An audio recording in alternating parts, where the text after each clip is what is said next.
Oh, hi, I didn't see you there. So, do you know what is a Foucault's pendulum? If you don't worry, I've got you covered. In today's video, we are going to discover what is Foucault's pendulum. But it's the one in the background actually. But before going into that, you need to first understand what is a simple pendulum. So, let's begin. Here, as all of you know, I was just actually looking into the pendulum which I made for myself from my favorite pendant. So pendulum is anything which has a pivot or a mount. Then we have a string from which it is hung, and then we have a bob, right?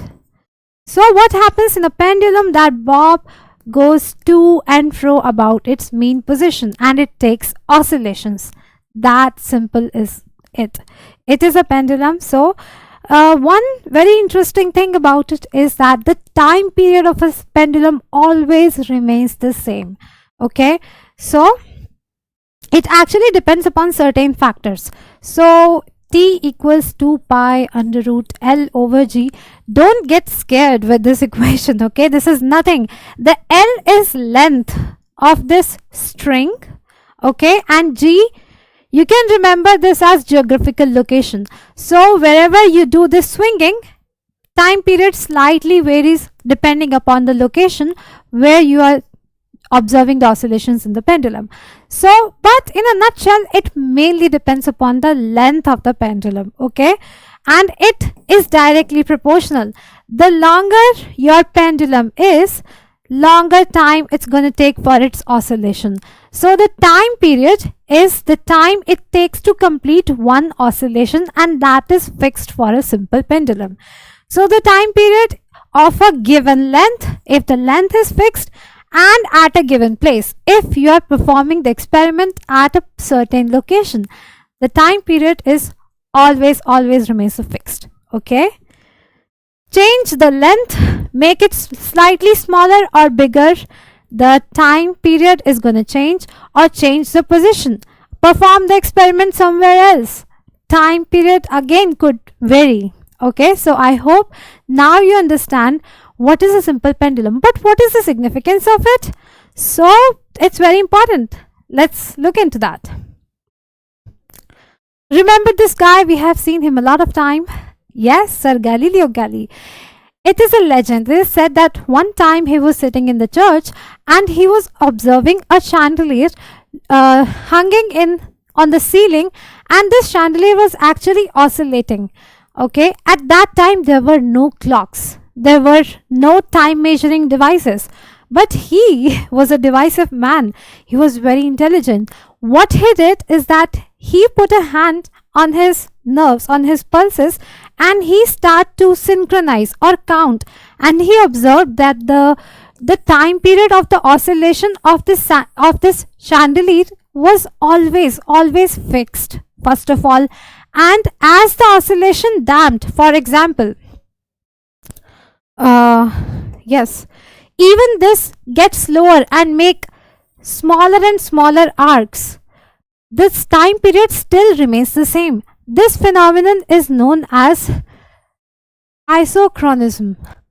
Isochronism is even if the hanging pendulum, in this case the chandelier, is acting as a pendulum, so even if it makes smaller and smaller arcs with time, the time period remains the same. And how Galileo Galilei found it? Without even having a watch, he counted his pulses. He looked at he know that okay, the pulses roughly it is like 72 times a minute.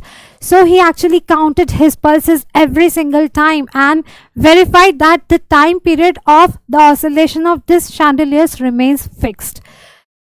Genius, brilliant, right? And then we have another scientist, Christian Huygens. He took this idea and he took us further leap. He developed the pendulum clocks. You know, he made the first precise clock based on this phenomenon of the pendulum. And then we have first clock. So it was a very major step in the history of time making devices, in the history of clocks or time. So we practically went from sand clocks to pendulum clocks. By the way, if you want me to make a detailed video on the history of clocks, I am up for that. Just let me know in the comments down below. Now let's proceed. Now you know what is a pendulum and how pendulum can be used to even measure the time. For example, in the case of pendulum clocks, right? Now, another brilliant scientist is Jean-Bernard Léon Foucault. Forgive me if I pronounce it wrong. So he was a French scientist. What he observed that if you hang this pendulum, the plane of its oscillation changes during the day. For example, in the morning, if it was oscillating like this, the only condition is that pivot should be free to hang. Okay, it should not be fixed or rigid like that, but it can rotate in any direction. Okay, so in morning you can see that it is oscillating in this plane. In afternoon it might be oscillating in this plane. So the plane of oscillation of the pendulum changes throughout the day. And why does that happen? This actually happens because of the rotation of Earth. So my dear friend, Foucault pendulum is actually a demonstration, a scientific demonstration to show that the Earth is rotating around its axis, or the Earth is spinning. So Foucault pendulum, do not get too much concerned about the name, that it's such a heavy name. It's nothing. It's just like a simple pendulum. Actually, it is a simple pendulum, but with a freely rotating pivot. The pivot or the mount is not fixed.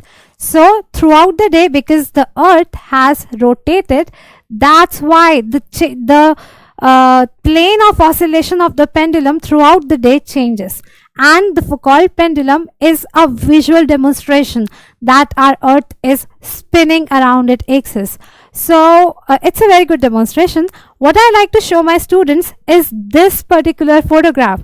So if you will look at this, there is a pendulum, and for example, if we place a lot of metal rods, since I told you that this pendulum is oscillating in different plane, so as it will come to this plane, it will strike this rod down, it will strike that rod down, and slowly one by one all of them would be strike down, and you can actually track the plane of oscillation of this pendulum.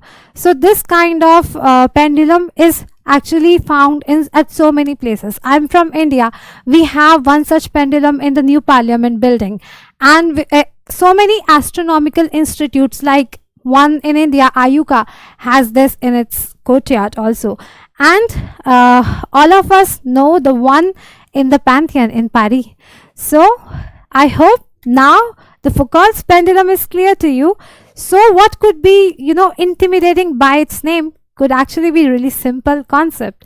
I hope now you know about Foucault pendulum. If you like this video, give me a thumbs up and subscribe to my channel for more cool content. Stay updated. I'll see you next time. Bye bye.